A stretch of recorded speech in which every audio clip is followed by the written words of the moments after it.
The time is 7:10 p.m. and the moment you hear that soundtrack, you know the geeks are in the studio.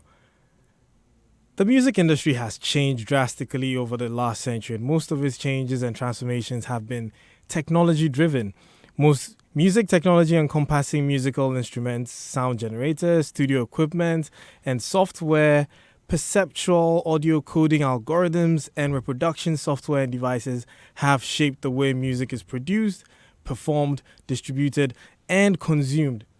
Now, tonight, we're going to look at the role that technology has played in shaping music production and its, should I say, detrimental impact to the economics of the industry.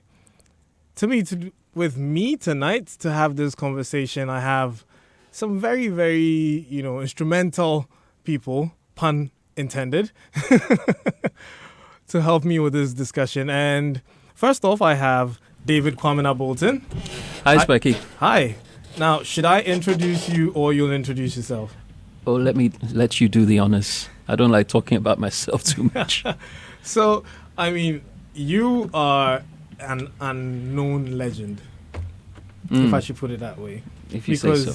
Well, your production started in 1996 in the UK, and you opened your Ghana branch in 1999. Mm-hmm. You're responsible for producing artists such as Obrafo, VIP, Tic Tac, Kabrewanana, Mensa, KK Fosu, among many others.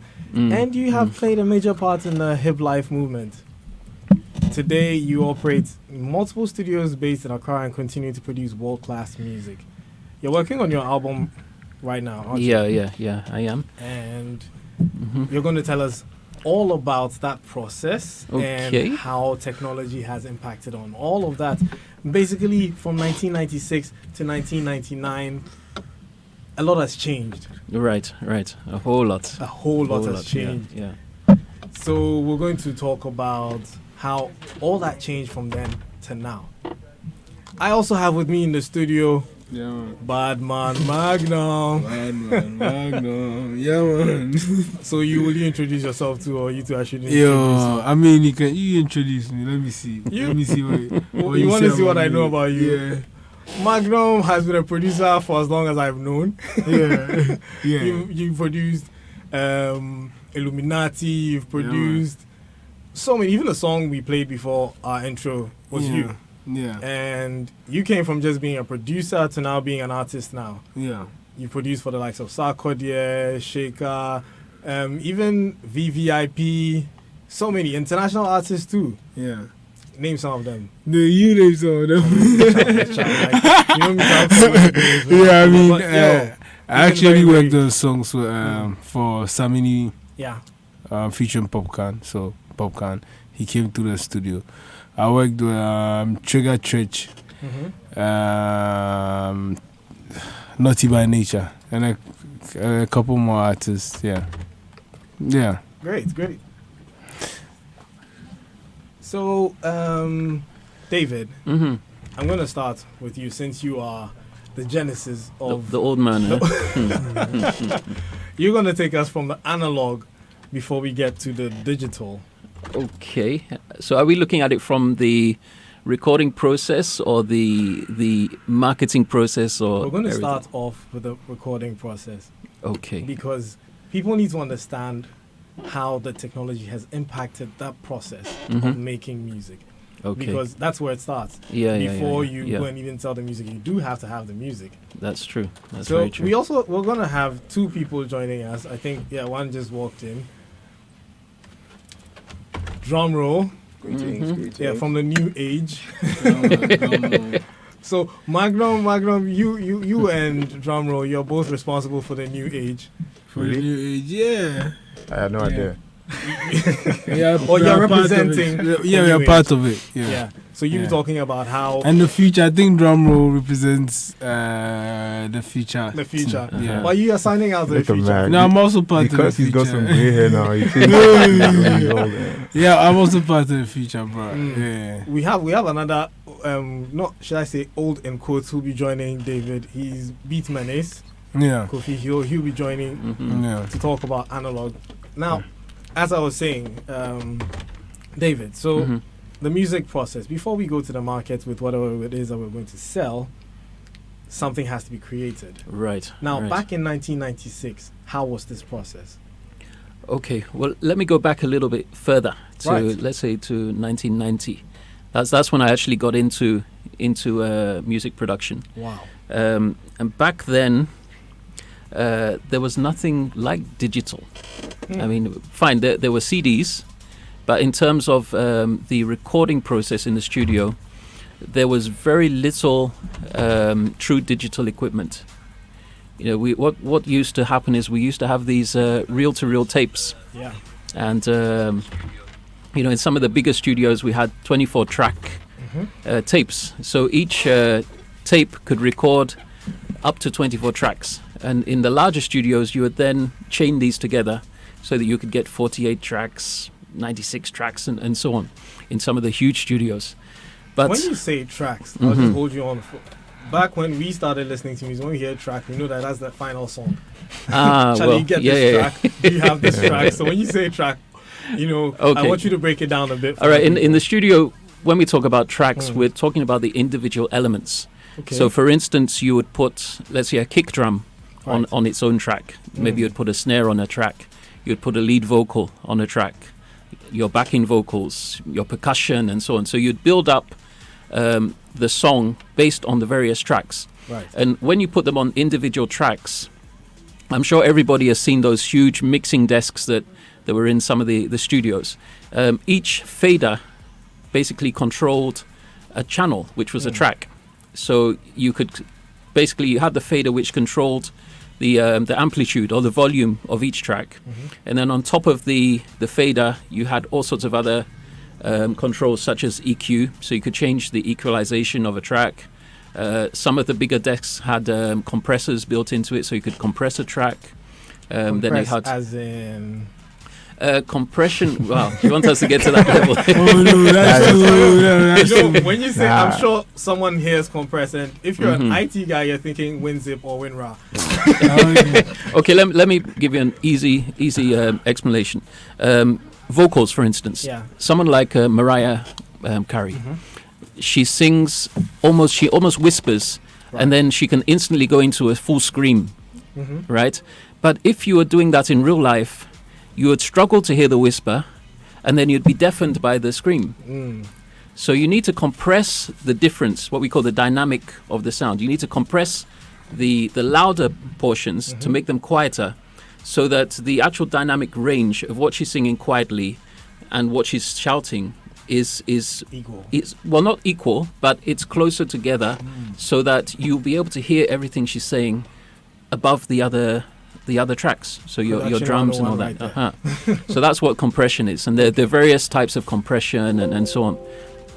But all of this was recorded on tape, on magnetic tape, which meant that to go from the beginning to the end of the song, you actually had to fast forward the tape and rewind to get back. So there was a lot of time spent just moving the tape around into position.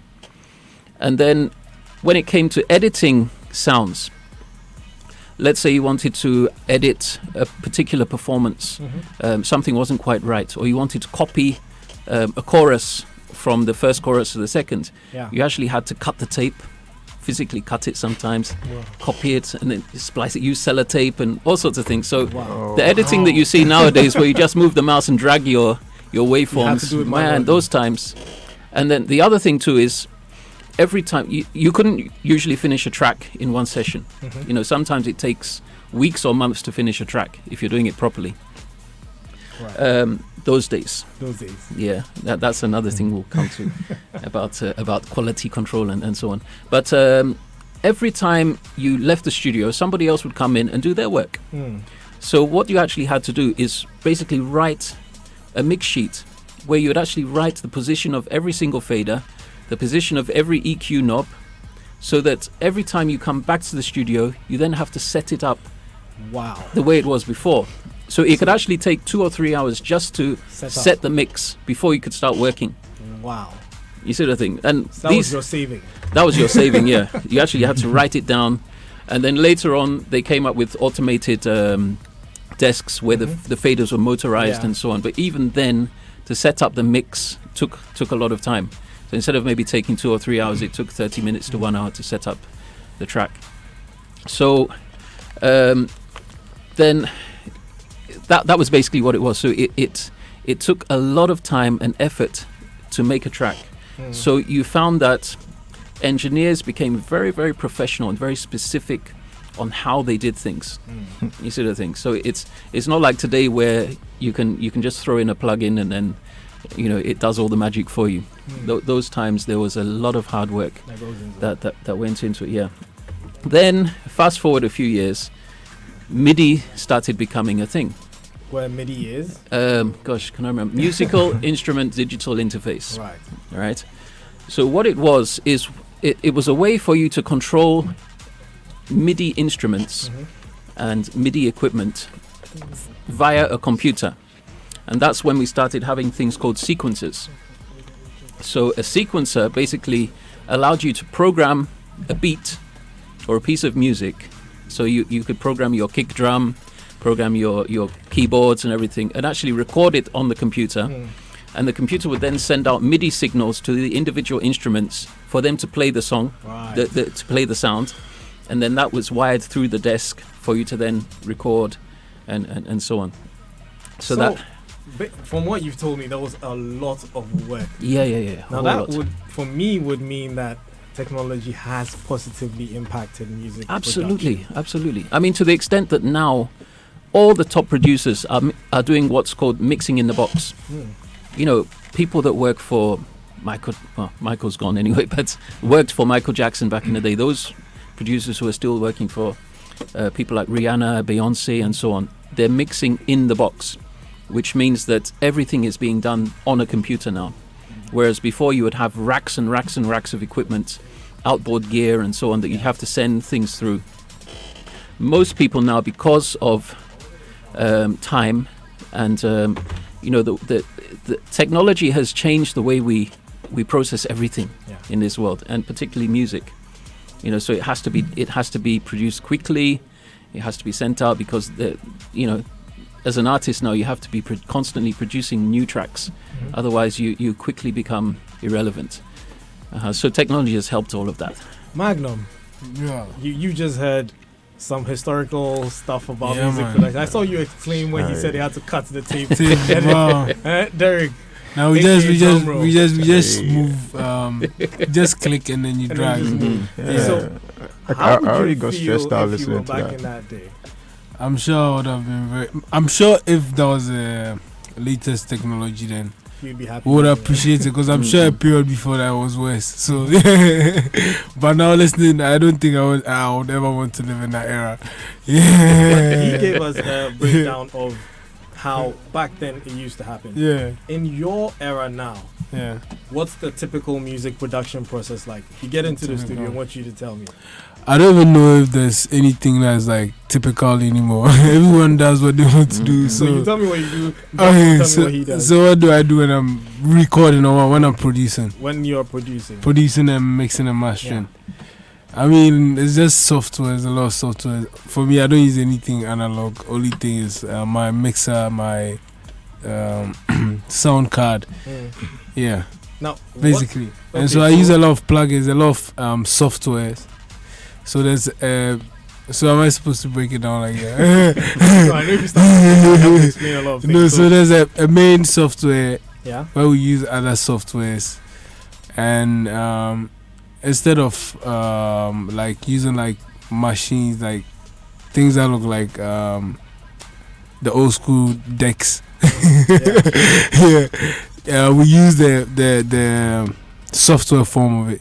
Apparently they don't sound as good, but I wouldn't know. So David, you tell us. It's very true. But you see, I remember when I was one of the first people to embrace digital because I have an IT background. Right. I was a Yes. programmer and all of that. So as soon as the digital move came along, I remember when there was a Cubase VST. I think it was one of the first semi-affordable pieces of software that allowed that opened up music production to the masses. Before that, we had what's it called, a Fairchild. It was essentially a sampler, which you could do all these things, but it cost $250,000. Wow. You sort of thing, and you used to have to spend about $10,000 an hour. So that's why you went into a studio, and some of these big bands would spend $5 million working on an album. Wow. Because the studio time was Very expensive. really, really expensive. Wow. You sort of thing. So there is a definite difference between a digital sound and an analog sound. But Because is it when noticeable to the human ear? it is very much, Even very the much. unprofessional ear. Oh yes, Wow. it is very much. How much but of a difference? a huge difference. But the thing is, because everything is now digital, that people are just used to hearing that sound. Yeah. However, there's been a renaissance where people are looking to bring back that analog sound. So you get a lot of plugins now that try to emulate the analog sound. You know, there's something called tape saturation, whereas with digital, if you overload the signal, you get what's called clipping, and that sounds very harsh and very nasty, right? But if you overload a tape, you get what's called saturation and drive. Right. And that can actually add to the sound and make it more warm and give it more character. So you get a lot of plugins now that try to emulate that sound. So that they're trying to get back to the analog sound and feel of things. Because if you listen to, over the weekend we had the Rep Your Jersey event, and they played a Bob Marley song. Right, and it sounded immediately after the Bob Marley song. I've forgotten which one it was. They played something which is current, and the Bob Marley song stood up to it in terms of the warmth, the character of the bass, the highs, everything. It stood up to it, and that was recorded in the 80s. You see the thing, because the analog sound, when you tweak the EQ and so on, there's a lot more you can do with it to shape the sound than you can do on digital. Okay, so that means that in as much as technology has come to impact it, it's made the workflow easier, but it hasn't improved the sound. It hasn't. Well, it's not clear cut. It's not clear cut okay. because there's also another aspect to it. You see, if you listen to songs from the 80s, you realize that the bass and the kick, there's no depth. You see the thing. Digital gave us that hard beating kick drum and so on that was difficult. You couldn't get that sort of level on vinyl, for instance, unless you tune the amplifier to handle that sort of thing late after the production and so on. So digital has had a lot of benefits. It has shaped the new sound. Okay. Right, where you can do a lot of things that you couldn't do before. So, drum roll and Magnum. Drum roll first. If given the chance, would you employ analog technology in your production? I mean, maybe not in all aspects, but when it comes to like mainly, like with what he's saying with the analog gear, it's definitely, I have like a ton of plugins like that, and it's like it took like years of like mixing and like listening to music to be able to tell the difference. Because when you listen to like, let's say a DJ Khaled record, like you would hear like, okay, this is snapping, this is this, but then you would listen to maybe, let's say, there's certain artists I listen to, like for example, you'd say like Tyler the Creator. When I listen to his music, it sounds like something that like involves like stuff like that, because there's this warmth to it like you don't get from like the digital stuff that you hear these days. So I've heard the term warmth. I mean, I know I feel warmth, but I never knew I could hear warmth. You certainly can. Yeah, you can, and it's a feeling too. It's both. What does it feel like? I don't. Do you know what I think? I just think people just like the way things sound now. It's become a sound. Yeah, it's become a sound of this era. I think we're going to get further into that, how things sound now, because deeper into this conversation, we're going to talk about MP3s. Yeah, and how things sound. But before we get to that, so globally, music has improved digitally. Yeah. Yeah. because of the advent of new technologies and new services that have made basically the process easier, Most the definitely. sound good, and if you marry it to analog, you just get a perfect sound. Is that what it is? I mean, personally, I haven't used like real life analog gear before, but even with the With the emulation, plugins I'm you able use, to get from even the software. It's like I use there's this particular one called the Slate tape something tape emulator. Saturator, Yeah. And there's also this one from Waves called the J37. Like it has this really, I don't know, it just has this thing it does to like my lows. It just makes it sound nice. And what people don't realize is like when you're listening to music, let's say you're listening to something that had like a lot of like highs in there that were exhausting. Like your ears would When you just say highs, like highs are like these are the top high frequencies of the top music end are of like the sound. yeah. Like the t-t-t-t. Yeah, Okay. yes. Because basically, like the music, let's just say the main three spectrums that you'd find on the frequency are like, let's say your lows, your mids. Your lows are where your bass and your drums are. Your mids are where you find vocals, strings, and yeah, stuff like that. And then highs is where you find like hi hats and everything that's high in the song. So if let's say you're listening to a song that had a lot of highs, definitely your ears would get exhausted like easily. But then when it's I feel like it's more nicer when it's like there's like some sub in there. Like the subs are warm. Subs are not going to disturb your ears as long as there's not a lot of that. So the subs like that. It's just that's where all that warmth is. So that's you know? warmth. Yeah, I'd have like thought that was the cool. warmth is in the like Makes you feel cool. yeah. There's like literally like let's say you'd probably find like maybe some people put out like maybe some meters out there where like they'll have like the entire frequency spectrum and they'll tell you, okay, this is where warmth resides. This is where like people have different ways to describe it. There's thump, there's oomph, and a whole bunch of terms. You know. So you all agree that technology has had a positive impact. Definitely. I mean, come on, even listen to what he was saying. Yeah, from from the very what he was saying, but I can't really tell because I've not lived through it. But like I can see it was yeah, but very then stressful to think about it.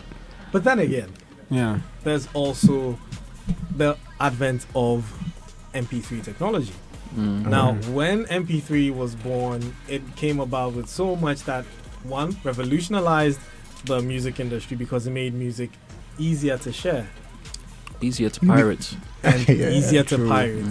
And then, unfortunately, compression, which was what I was going to get to.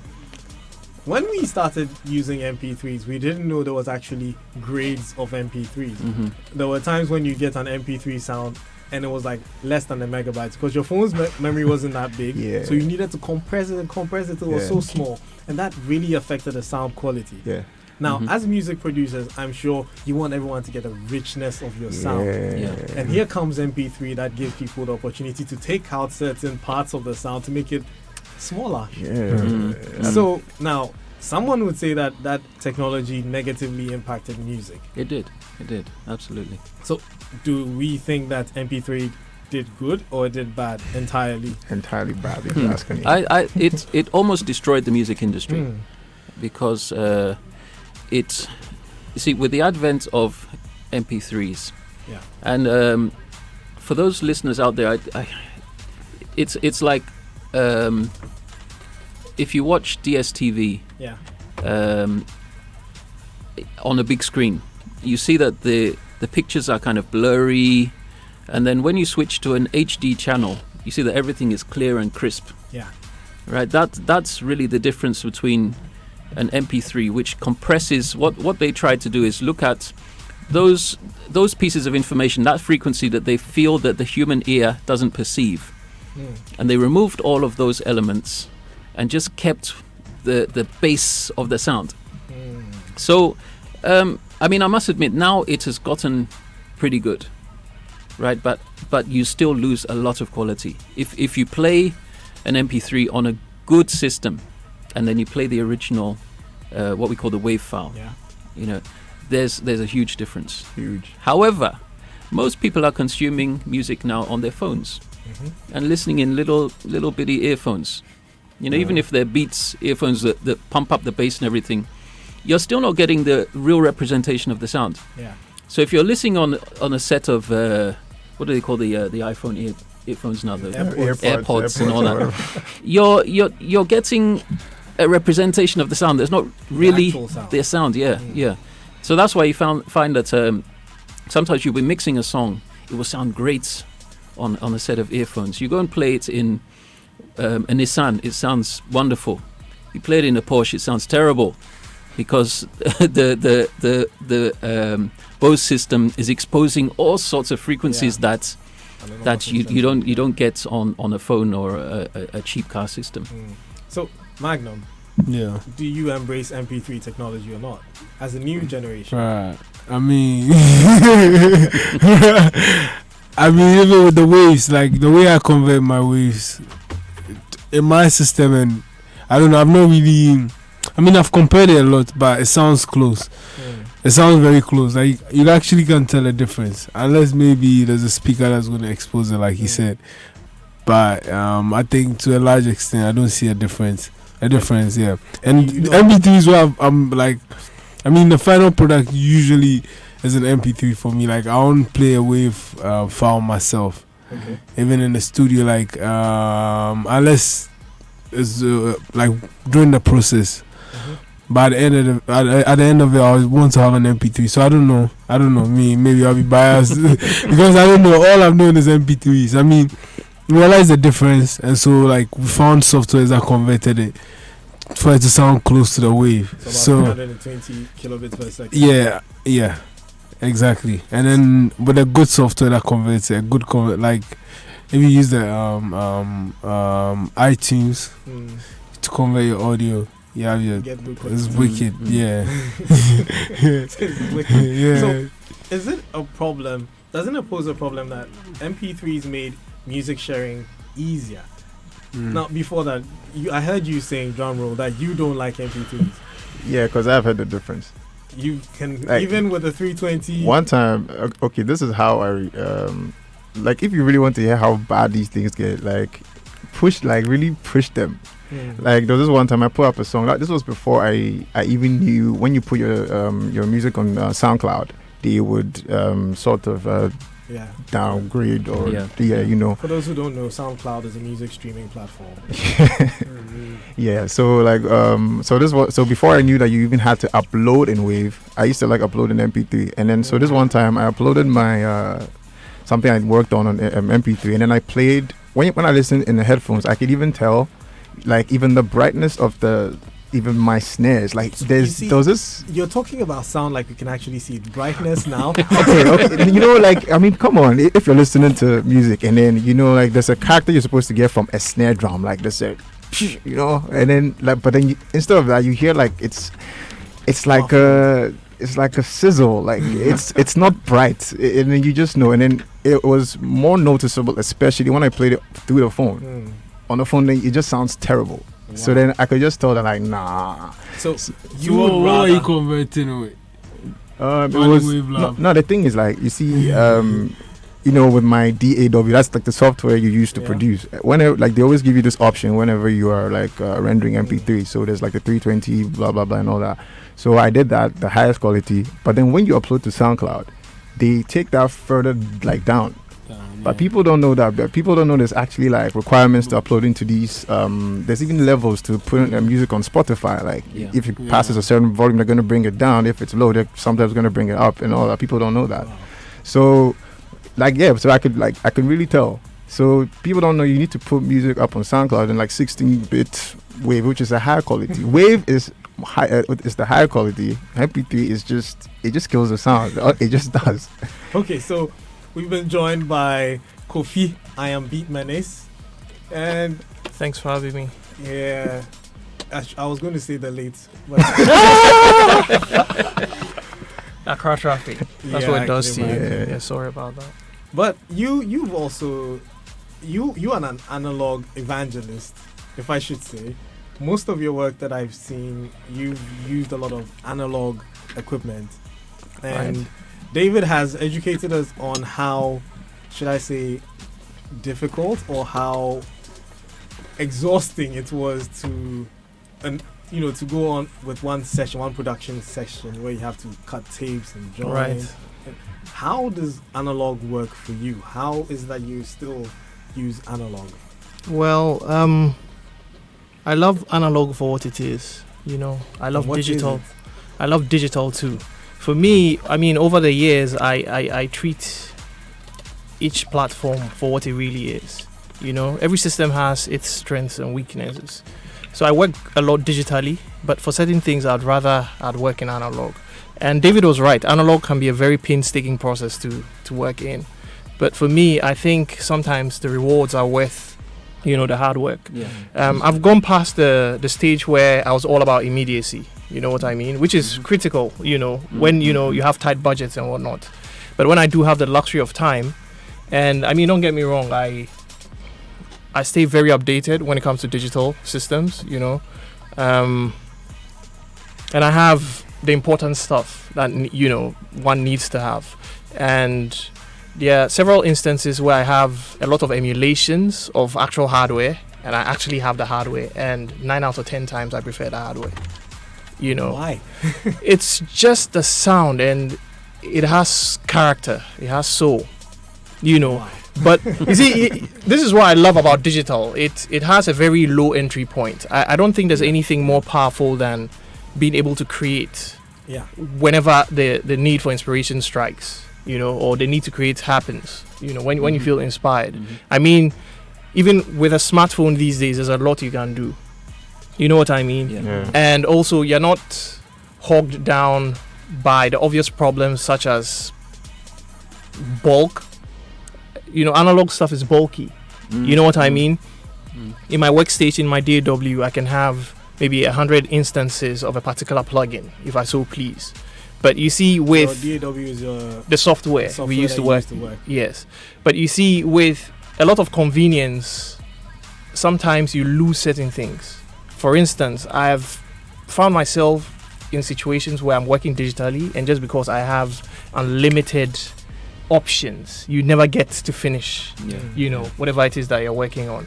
And so I guess that's one of several things that made me gravitate towards analog, because you commit early. You know what I mean? This is what you get. And also, when it comes to certain things, analog is less forgiving. For instance, if you record like very loud signals, you know what I mean? If you work purely digitally and you don't watch your levels, I mean, you're screwed. Really, there's no going back. So when you say loud signals, so like the level, the volume, the amplitude of the sound that you're recording. You mean analog is more forgiving? Yes.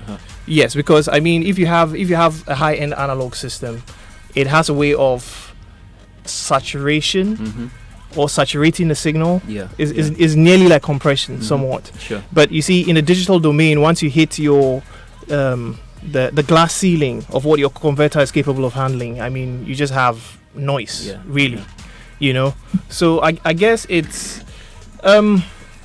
corporations are what they are. Okay, the corporations that manufacture all these equipment do it for the money, and some also do it to push options forward, like the possibilities. You understand what I mean? But you essentially get what you pay for.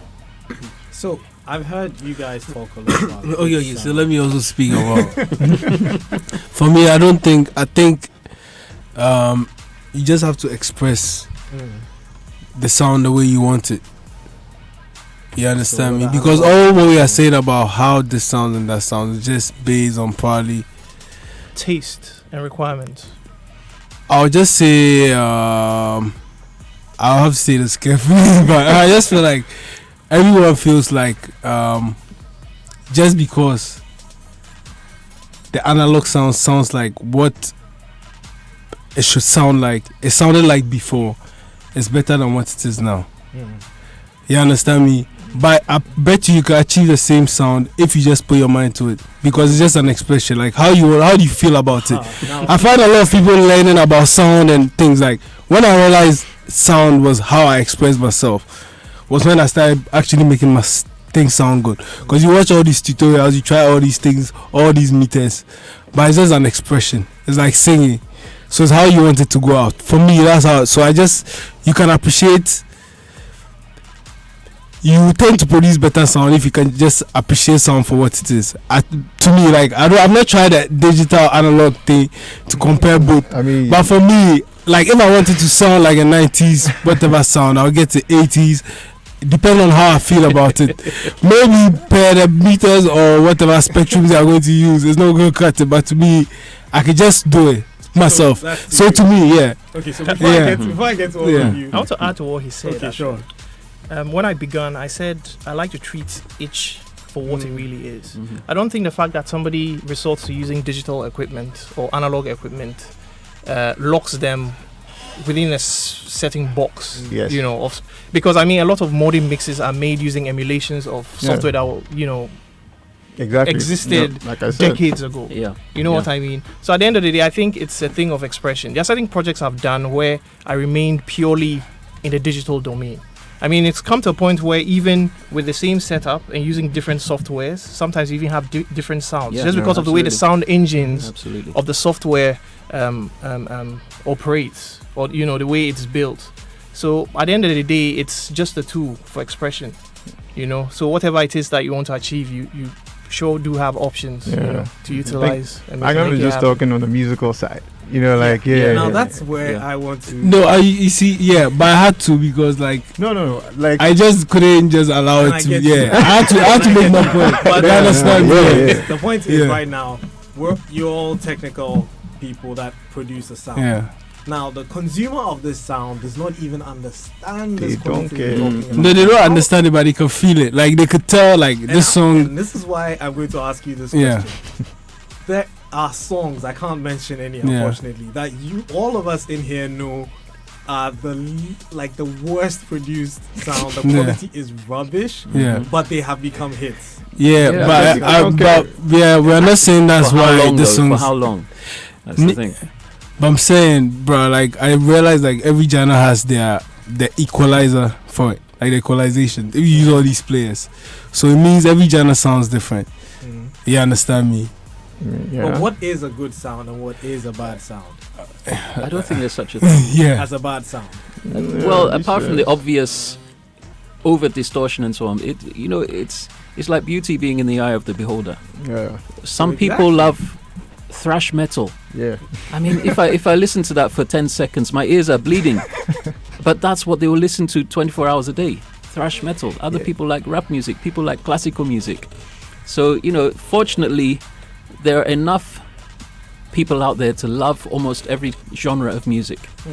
You see the thing. So I think it's a great time to be a producer or an artist. So you can find your niche Yeah. and find a market that will love your work. Okay, Yeah. so before we continue, I'm going to play one of each of your songs, just a little bit of them, so people hear what new age is like, what old. Magnum, what do you but want? which song are you going to play for me? I have Holy and I have I'm gonna Attire. play Holy. Holy, I'll play okay, Holy. okay, all right. So I'm going to Holy, start okay. off with Odofofro by David Bolton.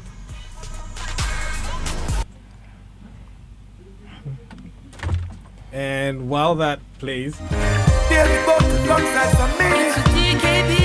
I'll be asking you, David, a few questions about the production. Cruise on the Caribbean seas. I wanna take you up, uptown, where the rich folks set the tone with the pounds. I wanna take.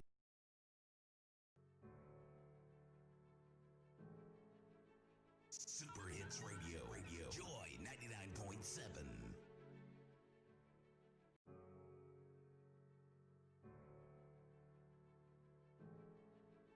Super Hits Radio. Joy 99.7.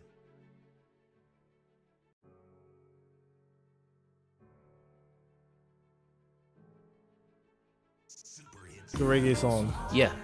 It's produced by you, yes. and that's you singing. Yeah. Was it produced live? No. Everything is digital. Everything is digital Except in the terms voice. of the except the voice. In terms of the sound, so the bass, the kick, the synths, everything is digital. Right. But it was mixed using. In fact, originally it was mixed using purely a digital DAW, something Okay. called Ableton Live. Okay. So that's then the software for That's the producing software. music. The DAW stands for Digital Audio, Audio Workstation, Workstation, right. basically. And that's what everybody basically uses, a DAW of some sort nowadays. Pro Tools being one of the most popular in terms of the professional circles. However, I was still looking for an analog sound. Now there's this company called Harrison. Now Harrison made and makes one of the most expensive and top-end mixing desks, which has been used to mix Michael Jackson's Thriller, Bad, ABBA, X32. Sorry. The 32C. Yeah. So basically, they are known for producing one of the best mixing desks, analog mixing desks. And what they set out to do was produce a DAW which emulated how their desks sounded. So they came out with a digital representation of their mixing desk, which is known as Harrison Mixbus. So what that does is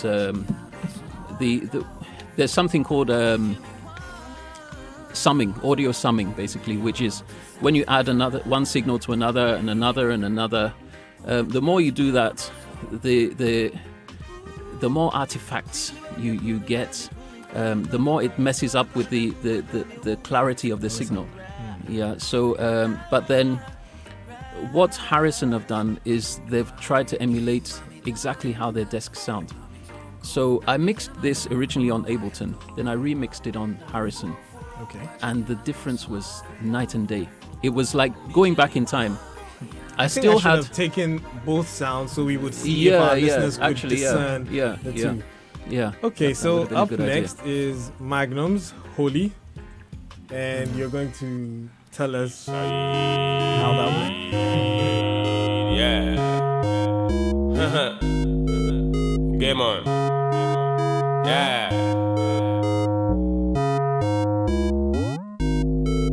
Light Lord.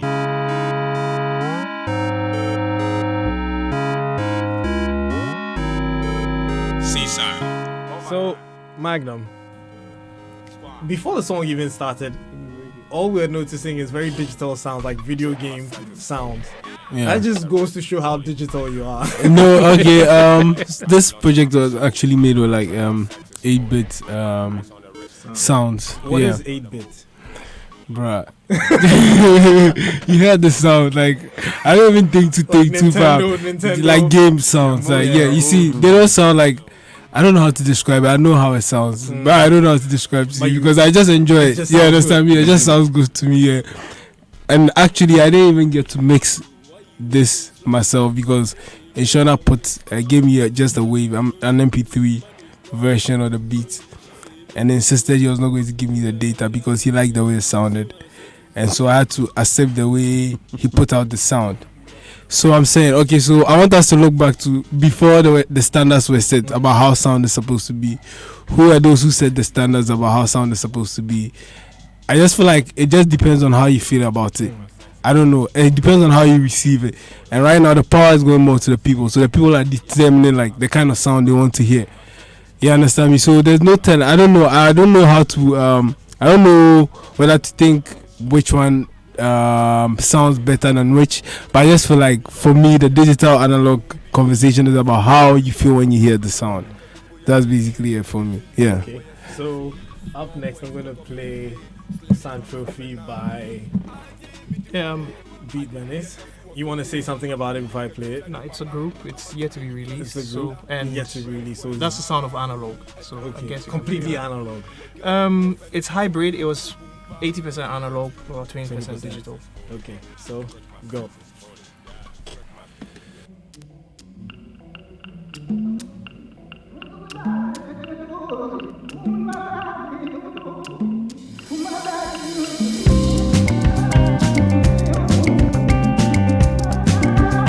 A dip. Boom boom boom boom boom boom boom boom boom. Boom your way. Aba aba. A dip a dip. Boom your go. Yeah yeah yeah yeah. Boom your go.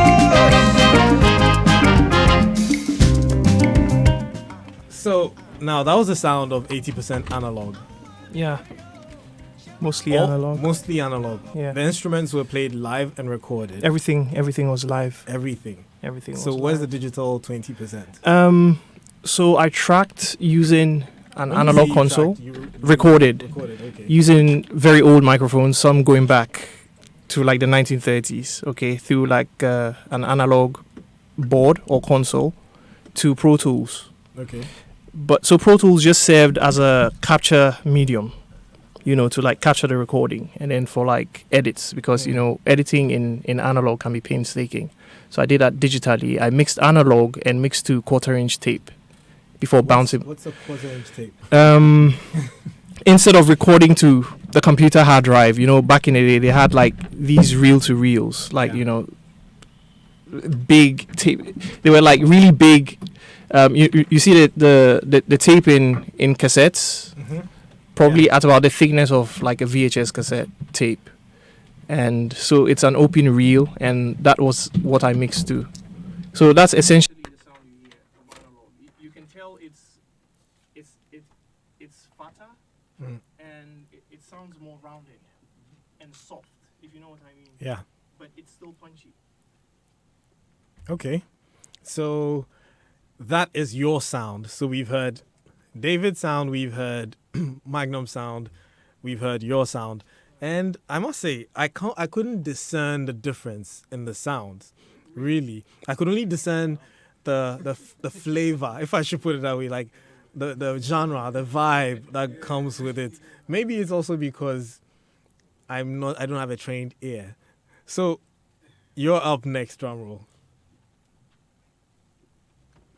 So I'm going to play a song you produced for Manifest called Bear.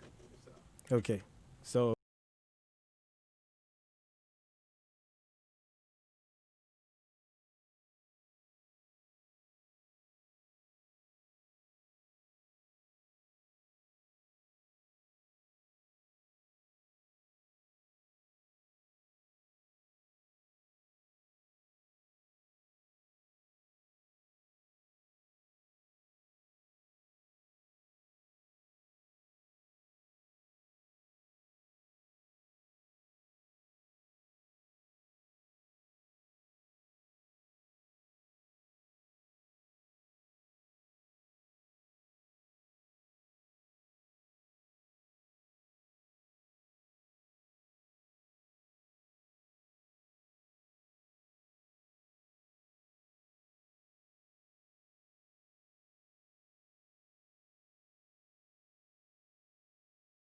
recording. Already existing record and then making it into your, like what Magnum was saying, to how you feel like, okay, yeah, this is your translation of how you'd want it to sound. Or, yeah. So that was someone's horn. Yeah, so the horns are from it's from the name isn't coming.